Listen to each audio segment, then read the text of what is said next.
Dairy is a huge part of New Zealand. It contributes massively to our economy, making up 25% of our exports. Agriculture's always been the backbone of the country, but the perception of dairy is changing. I think it's clear that we have an utter failure of freshwater management in New Zealand. All of the indicators we have is that things are bad and getting worse. Dairy cows are one of the most polluting animals you can farm, and we've filled our country with them. The massive growth of dairy over the last 30 years has come with negative impacts on our environment. Excessive fertilisers on our paddocks, pollution of our rivers, and high emissions contributing to climate change. I think farmers definitely have a responsibility to restore nature where they can. Because, we are living in nature. In this series, I investigate environmental issues down on the farm and seek solutions. Farmers are part of who we are as Kiwis, and so is the love of the environment we live in.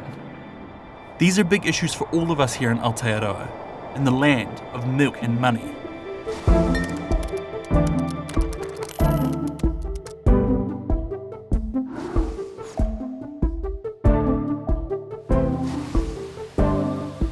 I wasn't surprised to find that the dairy issue people care most about is water, with half New Zealanders surveyed saying they think the quality of our water is bad to very bad, and the same number thinking that farming is the reason why. And they're not wrong. 50 to 90% of our farming waterways now exceed key pollutant limits, and a third of our rivers are unsafe to swim in. But it's not just what the industry puts into the water, it's also what it's taking out. Dairy irrigation makes up a third of all the water we use across the country. Tom Kay is the freshwater advocate for conservation organisation Forest and Bird. He's been campaigning to stop the expansion of irrigation in places like this, Canterbury, where there just wouldn't be green grass without pumping water onto it. How does Canterbury sit in how dairy and agriculture uses water across the country? In a region like this, it takes about 1,000 litres of water to produce a litre of milk. And Canterbury uses about 70% of the country's irrigation water. It's a very small return on a huge investment in terms of water. You can see how much less is in the river just by looking in the irrigation canal. We're taking a bunch of water out of it to irrigate land with, which means less water for fish and macroinvertebrates. The more we take from the system, the more we compress the river's ability to do those things that it would naturally do to wash out sediment and algae and things like that. I think you'll come to understand as you move down a river like this and see the intensity of agriculture across the plains that it's this crazy beast that is very hard to stand up to, and it's hard to fathom how we got here. Nearly half our waterway runs through farmland, and 95% of that is polluted. Dairy cows lead to muddier pastures that run off dirt into our waterways. That mud or sediment pools in the bottom of rivers and disrupts the habitats of everything that lives there. Then there's the nutrients like nitrogen that overflow from too much fertiliser and cow pee and poop. These nutrients allow the wrong things to thrive, particularly algae, suffocating everything else. Finally, there's pathogens from cow poop like E. coli that make people sick. That means we lose that ability to use water as that life-sustaining resource that we need, but it also means that we lose that connection that we have with water in New Zealand. I think what we need to realise is just how far we've pushed these systems. What we'll start to see is more regions that are almost broken beyond repair, and I don't want to get to that point.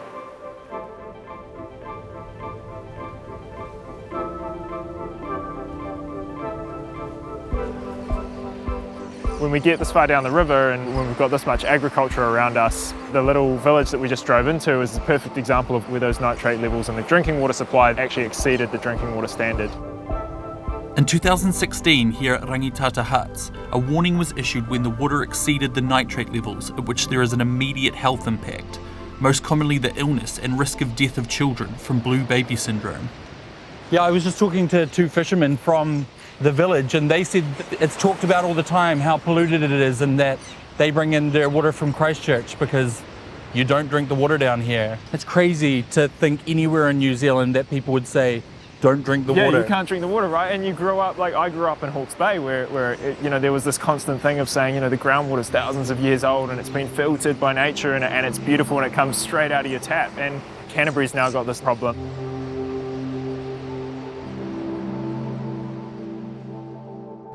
So we need to look closely at what we're doing on the land and ask ourselves if it's worth the impact it will have on the water, or, as we're increasingly discovering, the impact it will have on our own health.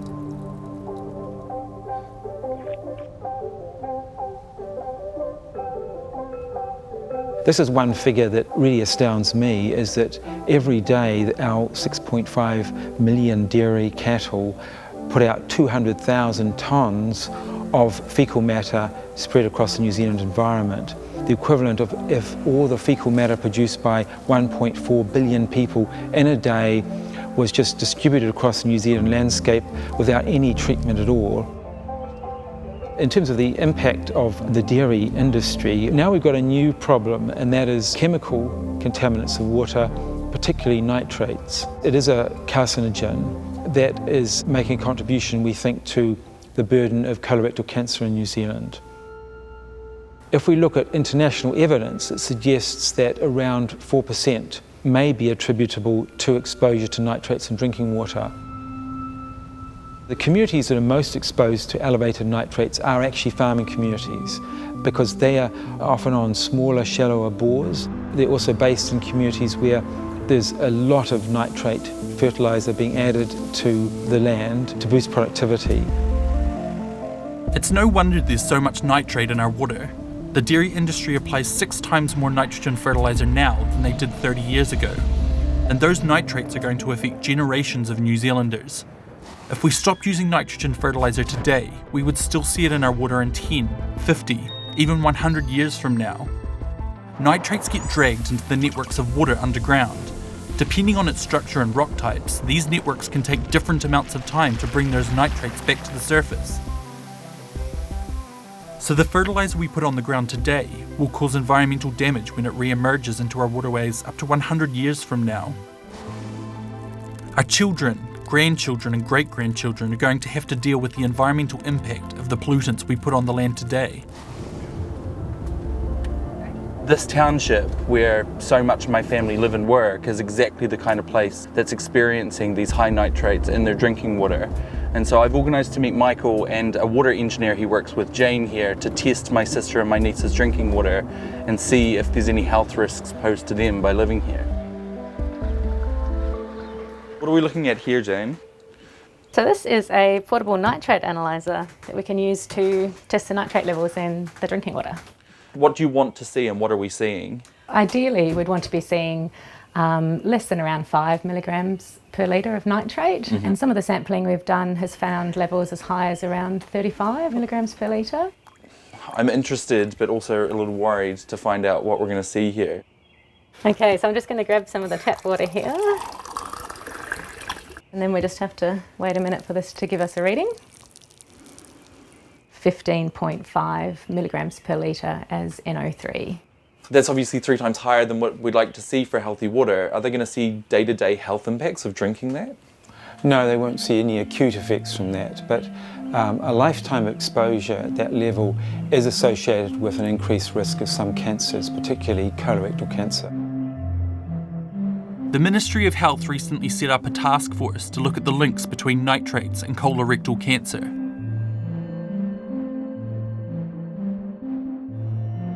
The big question is, how will we leave New Zealand for the next generation? We clearly have not got the balance right here. I mean, if you look at where we're going with this industry and what's happening to our rural environment, I don't think anyone would say this is pointing in the right direction at the moment. There is an opportunity here for the dairy sector to be a real leader in New Zealand in terms of balancing the 3 Ps of people, planet and profit.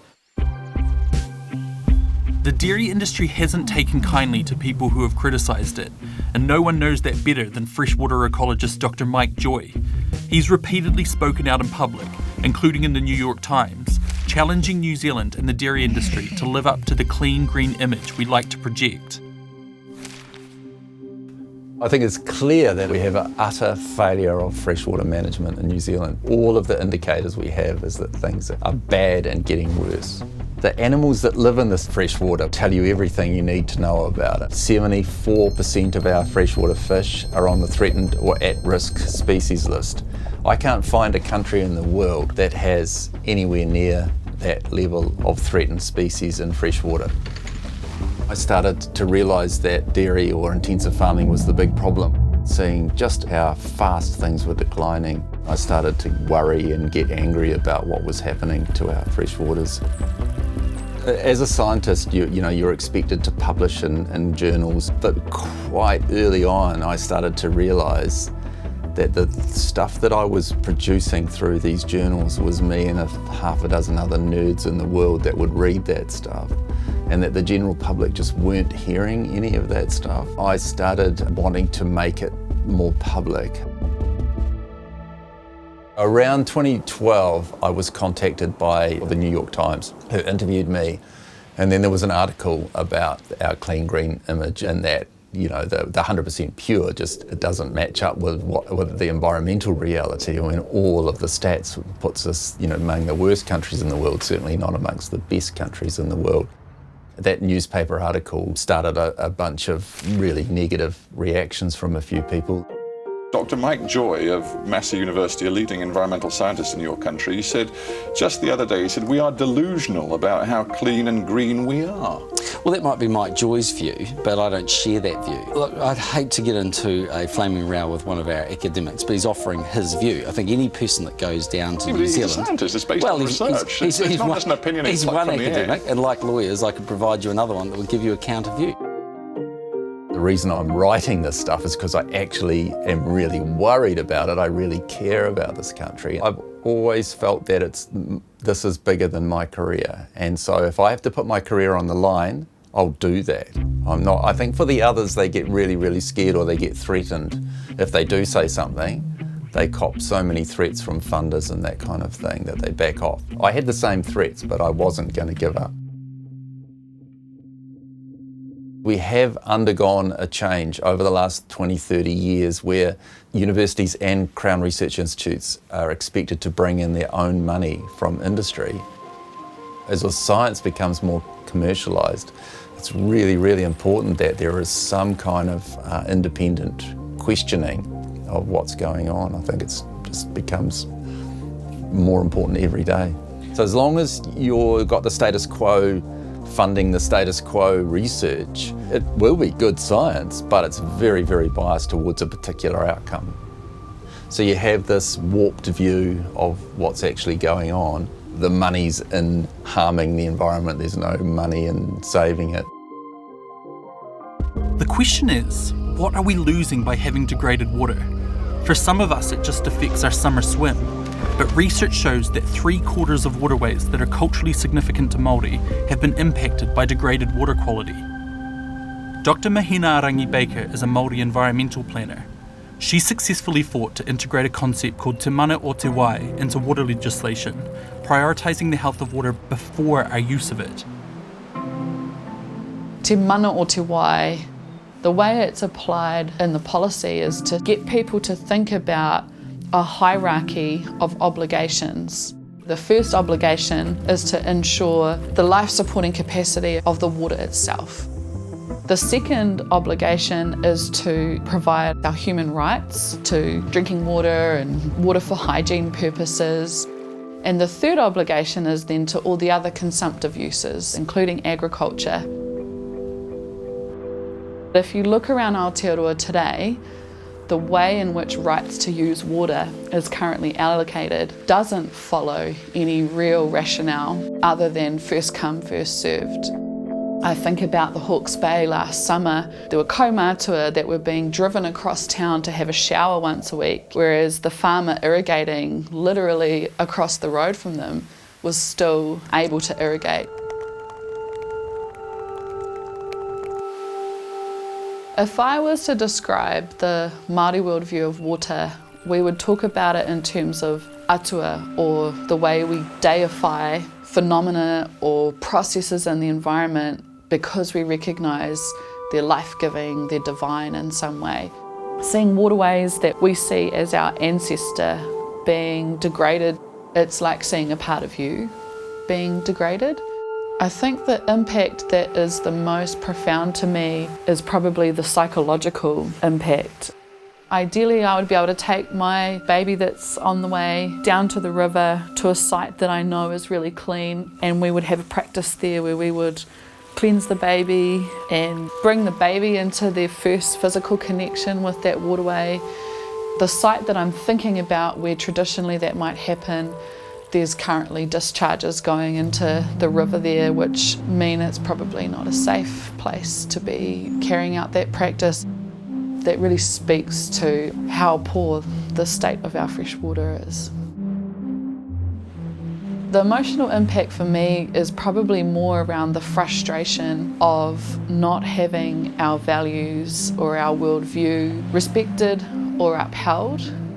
Until you actually address changing that power structure, we're going to continue to see these environmental issues.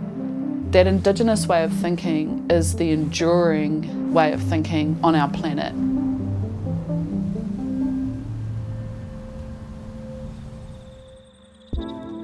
Back on the farm, dairy farmers are trying to reduce water pollution. Industry bodies like Dairy NZ mandated that waterways over a certain size be fenced to stop cows shitting in them. But changes like these haven't really addressed the root of the problem. Like 77% of nutrients getting into our water actually come from streams smaller than what they recommended be fenced. By only applying band-aids like these, our waters continue to decline, with data showing for every waterway that's improving, there's still one that's getting worse. But some dairy farmers are taking voluntary steps to improve water quality, like Waikato dairy farmer Stu Muir, who restored a wetland on his property.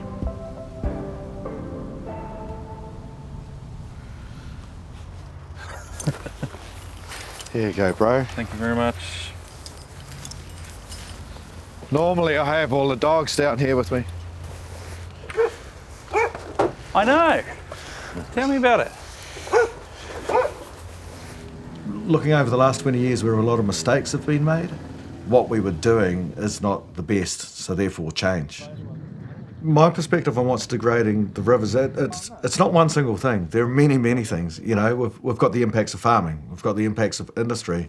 I think farmers definitely have a responsibility to restore nature where they can. Because, I mean, we are living in nature. And we have the opportunity. A good example of that is, 65,000 kilometres of streams have been fenced off voluntarily. People think we were forced to do it, we weren't. We knew it was coming, but we got stuck in and we did it. Okay, it may not please everyone, but hey, we've done it. It's definitely helping. By fencing it too, you can see how the rushes come up. So you leave the rushes, that's your first sort of line of defence. Then if you plant manuka or kānuka, they're really good at sucking nitrates out of the soil. There's a lot of dairy farmers whose debt means that the extra strain of that is just sort of unbearable to think of. So what do you think the relationship between water impact mitigation and sort of debt levels and finances are? Well, you know, when you were getting $3.40 or $4 or anything under $5 payout, it's hard, man, because you're struggling, you're losing money on a daily basis. There's a lot of funding out there.